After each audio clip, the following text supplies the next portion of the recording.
예수님께서 이 땅에 오셔서 하나님 나라의 일을 시작하셨습니다. 제자들을 부르셨고 천국 복음을 가르치셨고 병든 자들, 귀신 들린 자들을 고치셨습니다. 이 모든 일들은 하나님 나라의 새로운 질서가 무엇인가, 그것을 보여주는 일이었습니다.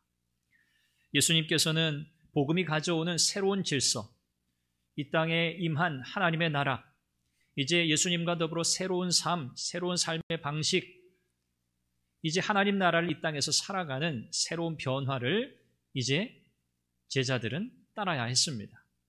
그러나 여전히 옛 질서, 구습에 매여 있는 바리새인들과 예수님은 끊임없이 충돌했습니다. 바리새인들은 예수님이 이 땅에 가져오신 그 복음의 자유, 그 거룩한 자유, 복음의 역동성을 그들은 이해하지 못했습니다. 죄와 사망의 권세를 깨뜨리신 그 자유, 이것이 복음의 능력이요, 복음의 힘이지요. 왜 그들은 종교 지도자들이었음에도 불구하고 그들이 그토록 메시아를 고대하고 있었던 사람들이라고 그렇게 말하면서도 정작 이 땅에 오신 메시아 예수 그리스도, 그분을 그들은 깨닫지 못하고 받아들이지 못했을까요?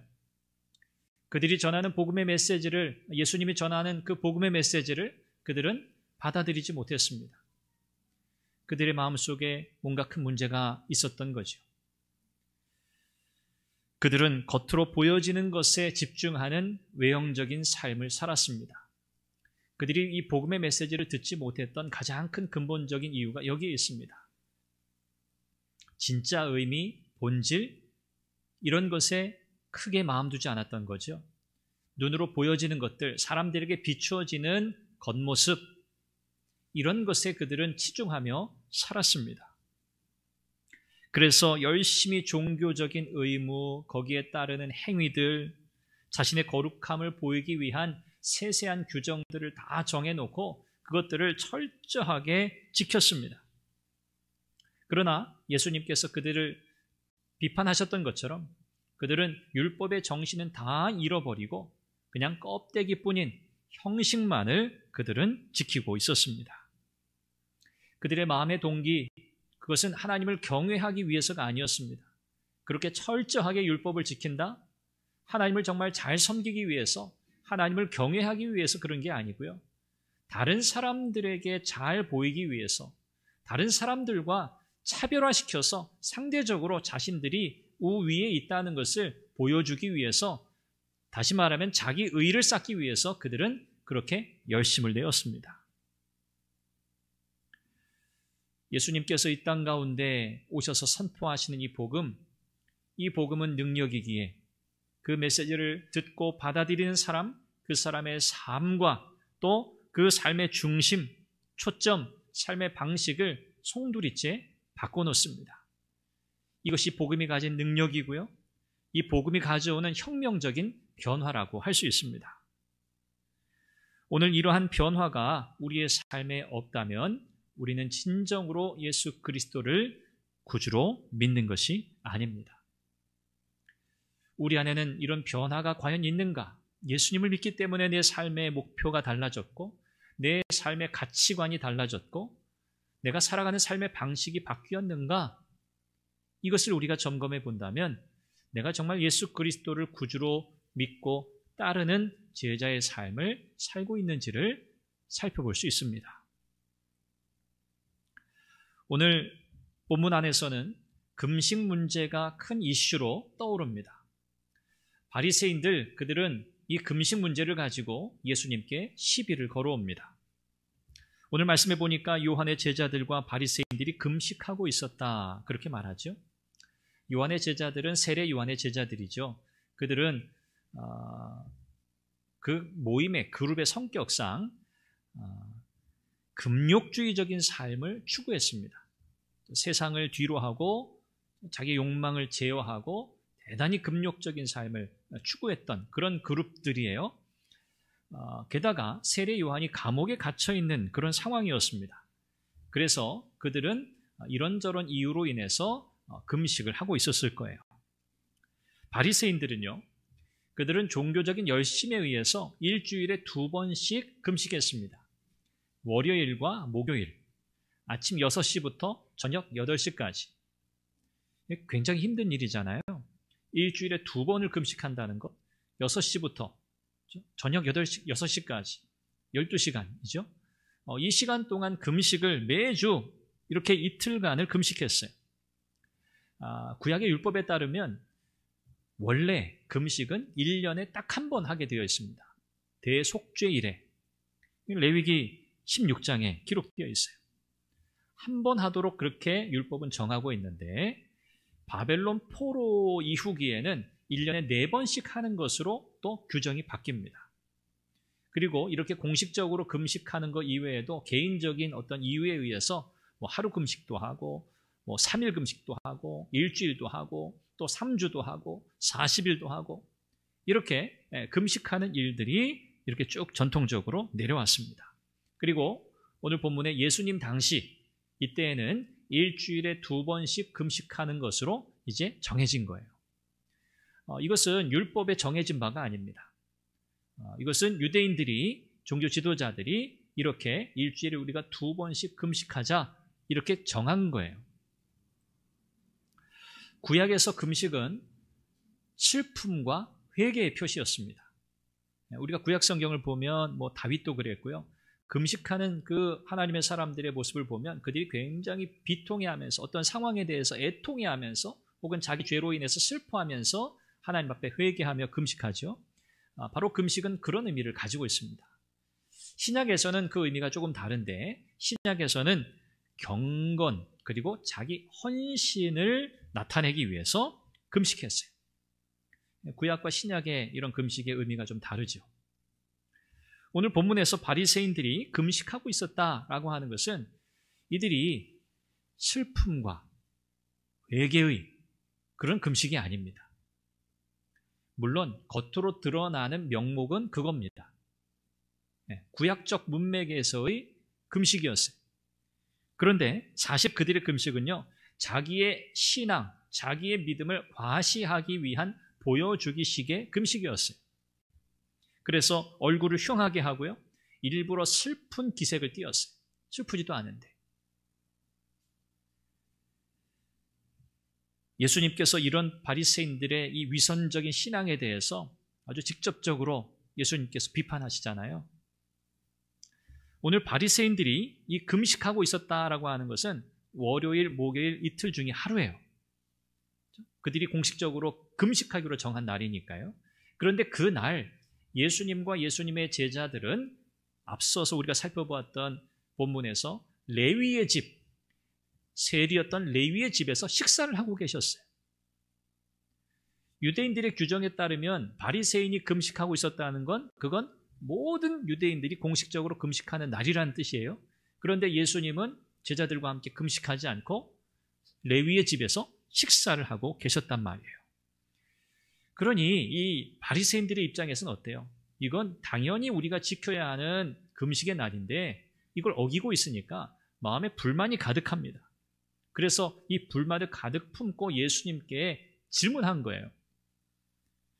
요한의 제자들과 바리새인의 제자들은 금식하는데 어찌하여 당신의 제자들은 금식하지 않습니까? 그들의 기준은 분명해요.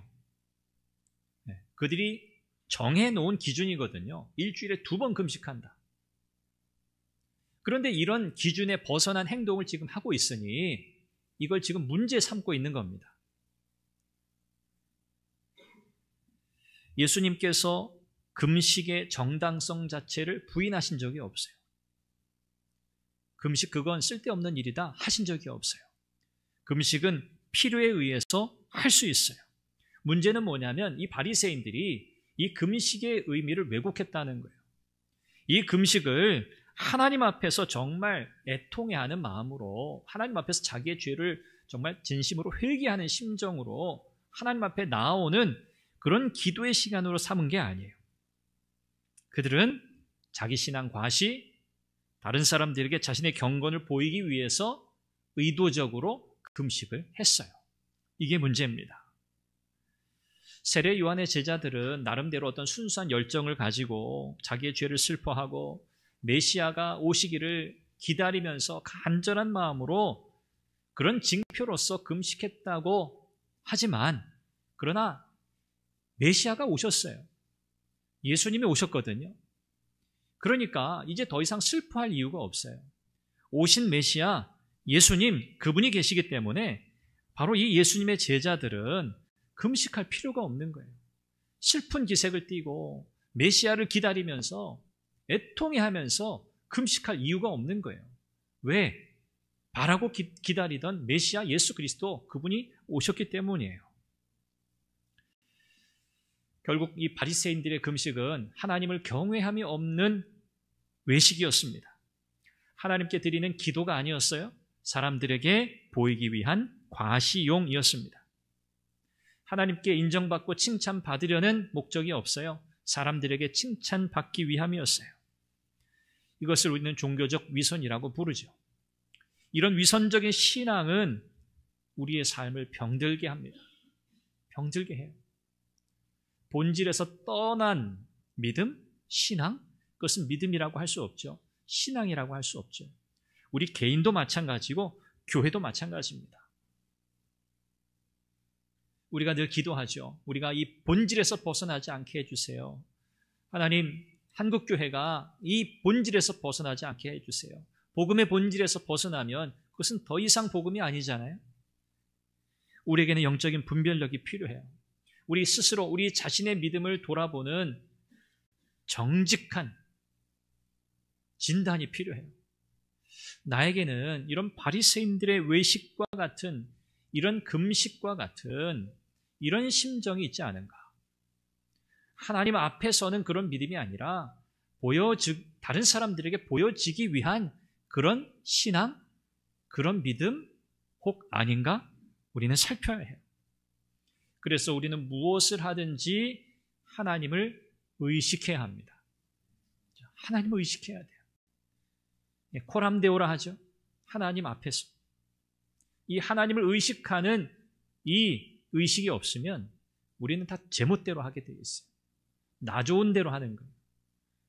하나님을 의식하지 않으니까 사람을 의식하게 되는 거죠. 사람 눈치 보게 되어 있는 거예요. 이렇게 금식하지 않는다는 이유로 시비를 걸어오는 이 바리새인들을 향해서 예수님께서는 세 가지 비유를 통해서 왜 금식하지 않는지에 대한 답을 주고 계세요. 직접적인 답이 아니에요. 비유적인 답이에요.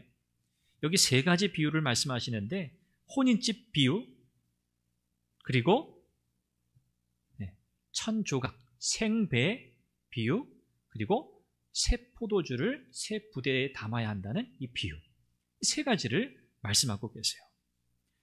이 비유들은요, 예수님께서 이 땅에 오셨기 때문에 이제 하나님의 백성들은 예수 그리스도와 함께 사는 삶을 살게 되었음을 선언하는 거예요. 이제 예수님과 더불어 새로운 삶의 방식, 새로운 질서가 시작되었다는 것을 알려주는 거예요. 그러니 이제 지금까지 살아왔던 방식이 아니에요. 이제는 예수님께서 이 땅에 가져오신 하나님 나라의 새로운 질서, 복음의 새로운 질서, 새로운 삶의 방식, 이제 그것을 따라 살아야만 하나님의 백성의 삶을 살아갈 수 있다는 것을 가르치고 계시는 거죠. 혼인집 비유에서 이 혼인집은요, 천국을 상징합니다. 그리고 신랑은 예수님을 상징해요. 여기 초대된 손님들은 구원받은 하나님의 백성들을 상징합니다. 여러분, 결혼식 가셔서 슬퍼하고 울면서 앞에 차려진 맛있는 그 음식들을 거절하고 거부하고 애통해하는 분 계세요? 아무도 없죠.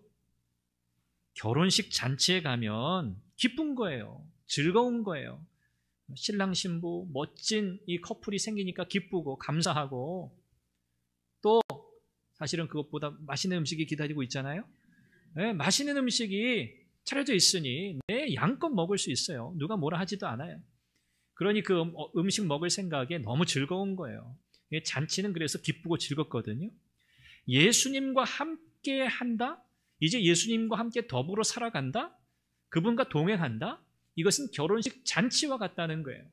잔칫집에 와서 슬퍼하고 금식하는 사람은 아무도 없다는 거예요. 축하와 잔치의 시간? 그 말 그대로예요. 축하해야 되고 기뻐해야 하는 그런 시간이죠.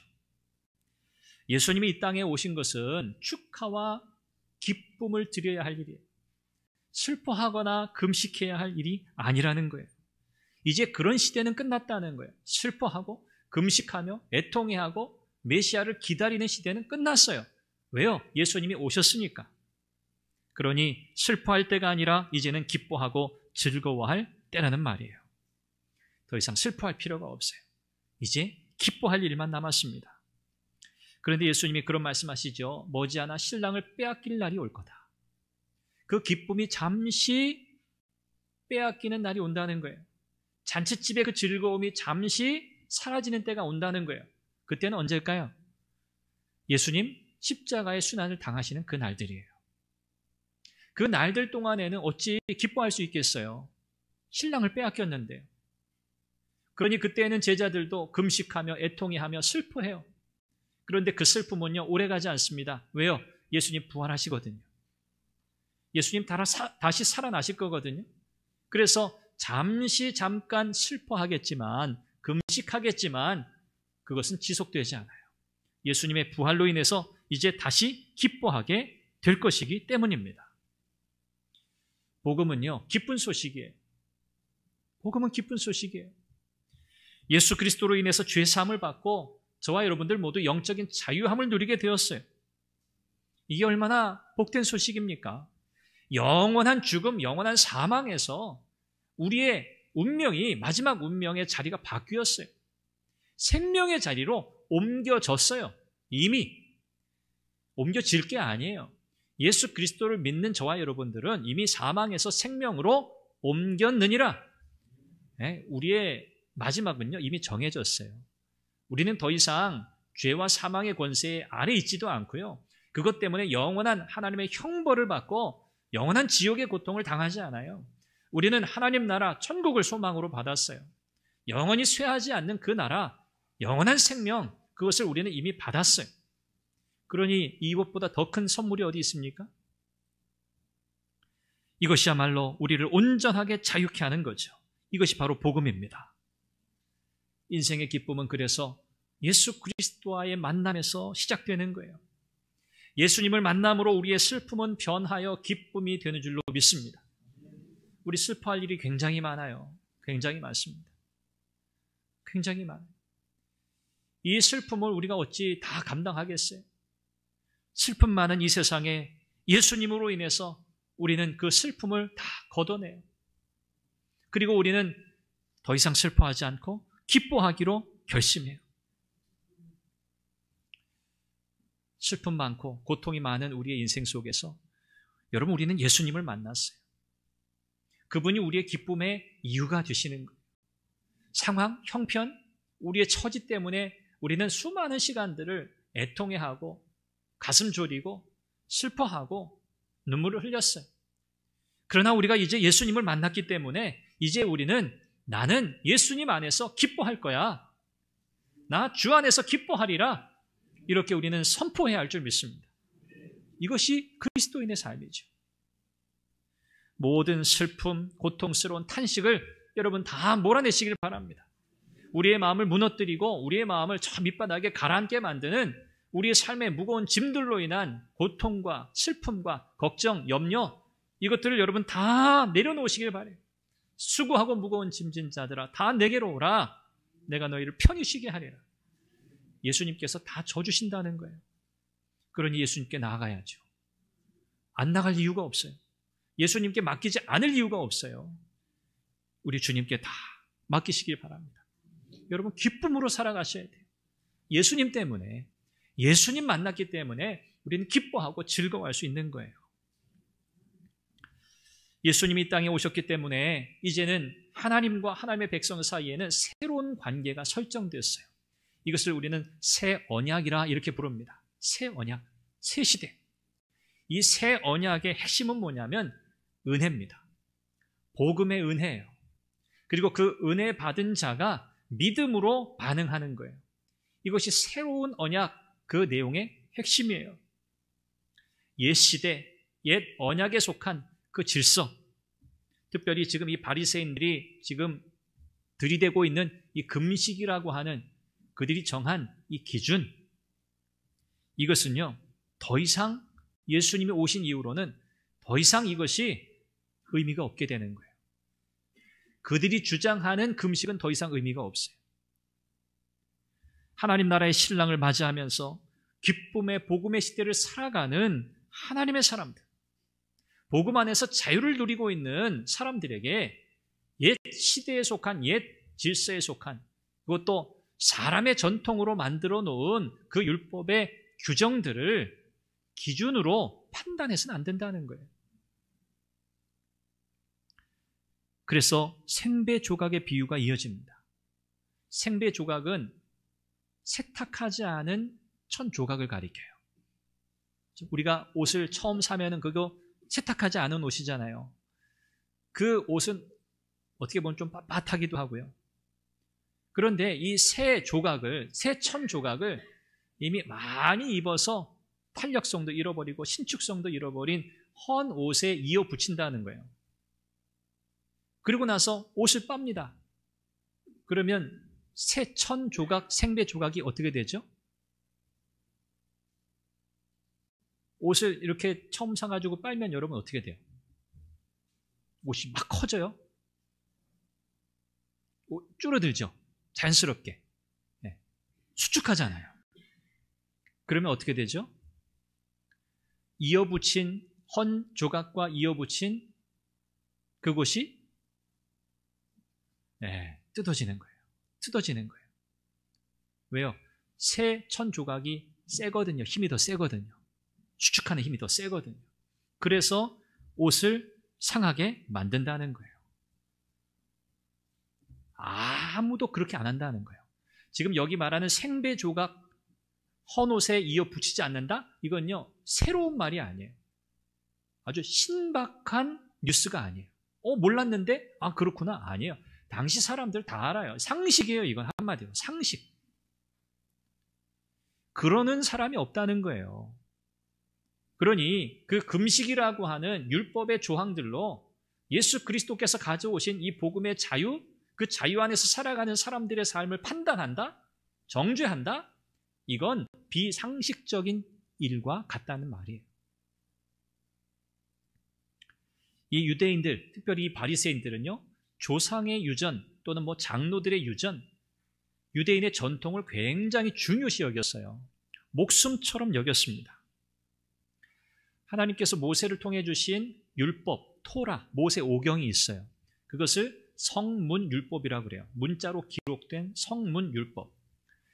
유대인들은 이 토라, 모세 오경을 잘 지키기 위해서 그냥 그것만 잘 지켜도 되는데 그걸 잘 지키기 위해서 자기들의 생각에 조금 더 구체적인 실천 사항이 있으면 좋지 않겠나 싶어가지고 그들이 나름대로 다른 규정들을 덧붙였어요.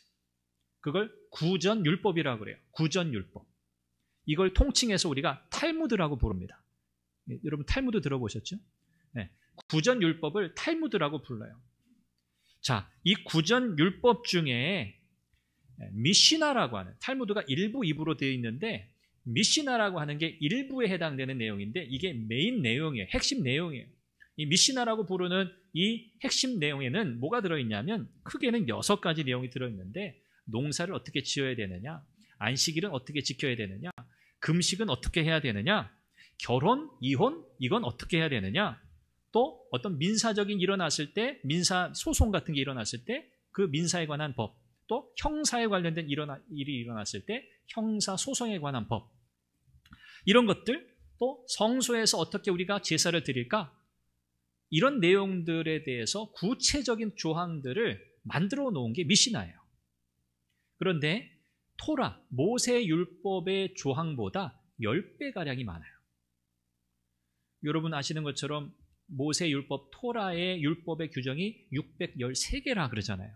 248, 365. 네. 긍정, 부정. 들어보신 적 있죠? 네, 없으셔도 괜찮아요. 네, 613개의 모세오경에 기록된 율법의 조항 개수가 613개란 말이에요. 그런데 여기에 10배가량에 해당되는 구전율법으로서의 토라를 더 잘 지키기 위한 세부적 지침을 10배나 더 많은 분량의 규정들을 유대인들이 만들었어요. 임의로 만든 거예요. 이렇게 하면 우리가 토라를 더 잘 지킬 거야. 율법을 우리는 더 잘 지킬 수 있어. 완벽하게 지킬 수 있어. 그렇게 해서 만들어 놓은 거예요.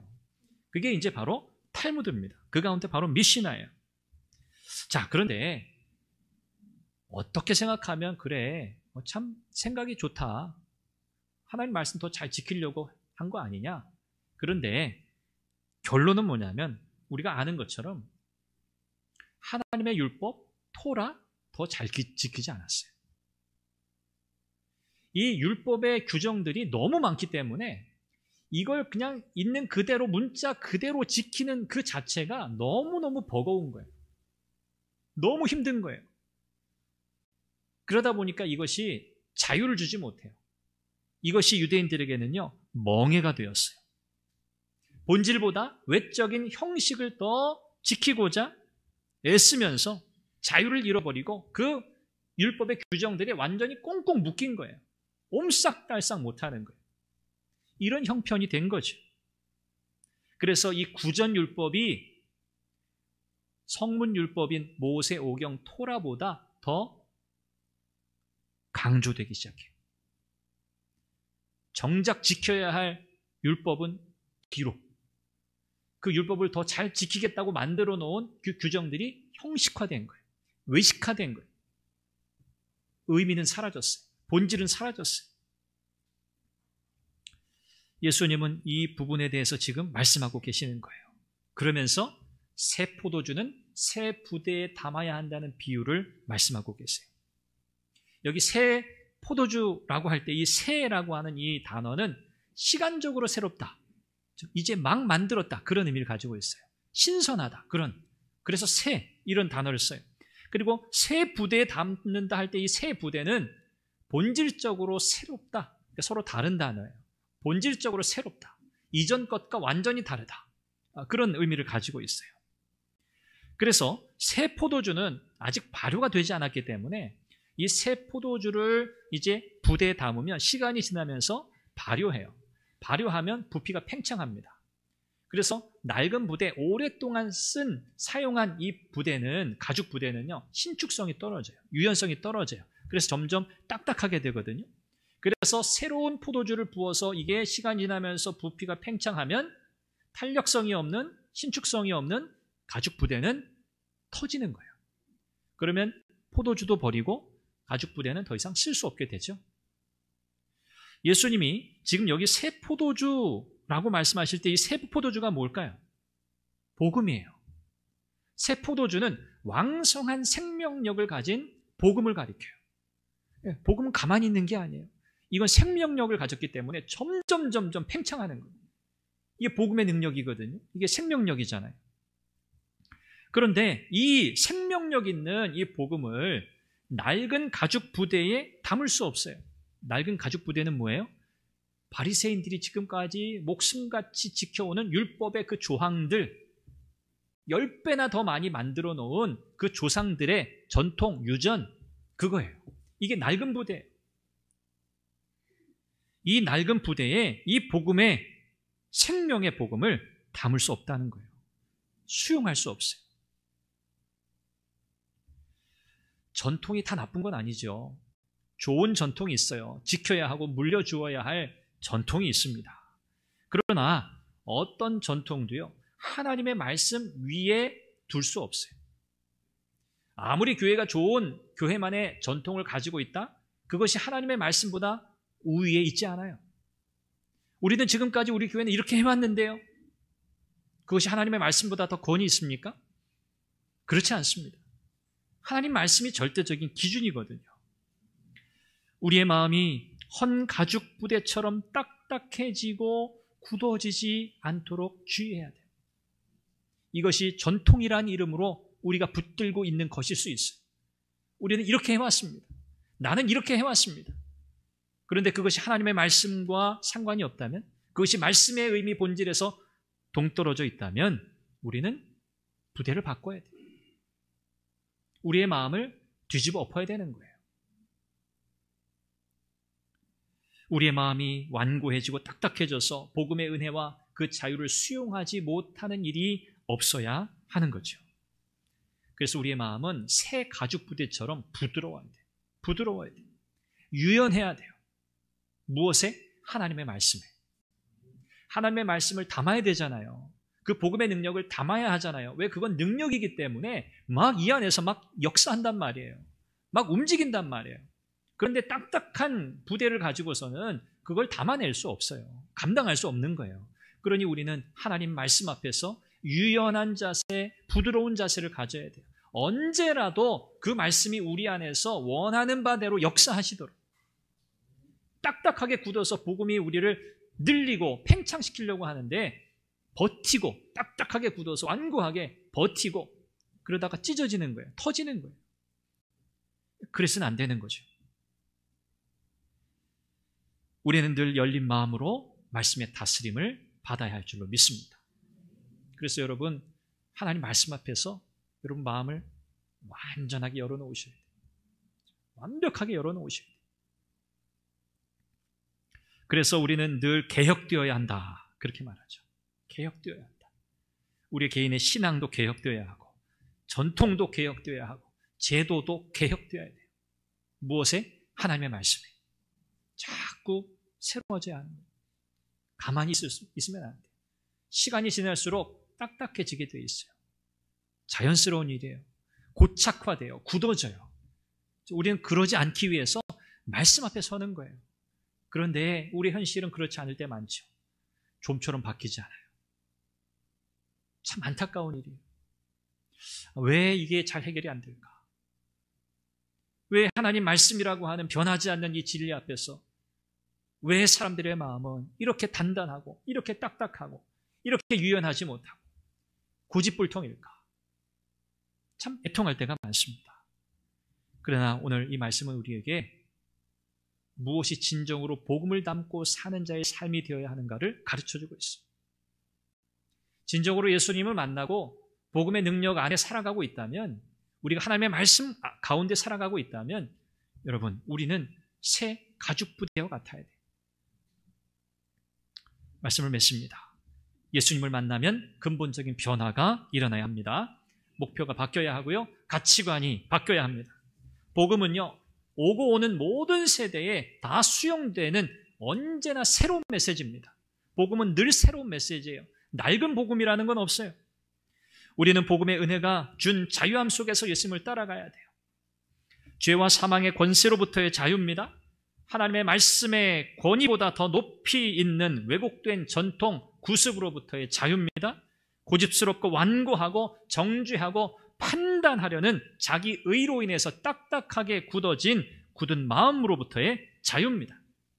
이것이 복음이 우리에게 준 자유입니다. 우리는 이 복음의 은혜 속에서 이제 예수님을 따라갑니다. 이제 우리는 새로운 삶의 방식을 추구해야 하고요. 이제 다른 사람들을 바라볼 때 우리는 새로운 관점으로 바라보아야 하고요. 이제 우리는 어떻게 주님의 교회를 또 주님을 섬겨야 할 것인가? 우리는 이 관점에서 새로운 방식을 가져야 하는 거예요. 오늘 우리는 과연 복음이 가져다 준 이 새로운 하나님 나라의 질서 속에서, 복음의 자유함 속에서 우리 주님을 따라가고 있는가? 이것을 점검하고 우리가 바른 길로 돌아올 수 있기를 주님의 이름으로 축원합니다. 기도하겠습니다. 우리 함께 기도하시오. 복음의 은혜, 복음이 주는 자유함 속에 주님을 따라가게 하옵소서.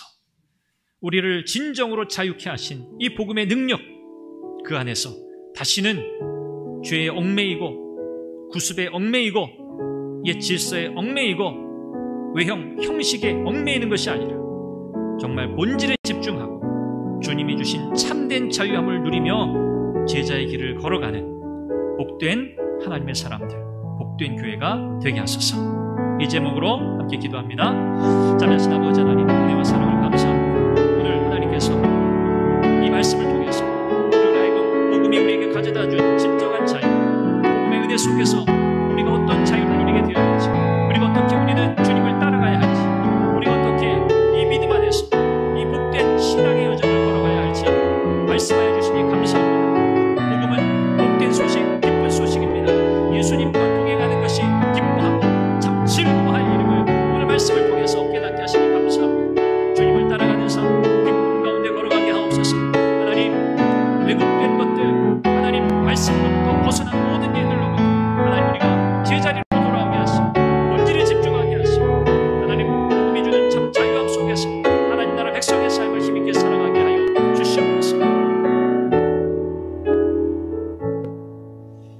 자비하신 아버지 하나님, 오늘 말씀을 통해 복음이 우리 가운데 가져온 하나님 나라의 새로운 질서가 무엇인지 알려주심을 감사합니다.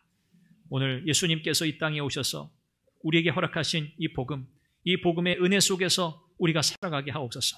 우리를 죄와 사망의 권세로부터 자유하게 하시고 그 모든 인간적인 모든 구습들, 자기 의의를 드러내려고 하는 모든 인위적인 모든 전통들, 이런 것들로부터 우리가 자유해야 하고 오직 복음의 은혜 속에서 누리는 참된 자유하심을 따라서 우리가 주님을 따라가는 새로운 삶을 살아가야 함을 말씀하시니 감사합니다. 하나님, 오늘도 하나님의 자녀로서의 삶을 온전하게 살아가도록 도우시고 하나님 나라 백성의 삶을 힘있게 살아내는 온전한 제자의 삶을 살아가게 하옵소서. 예수님의 이름으로 기도합니다. 아멘.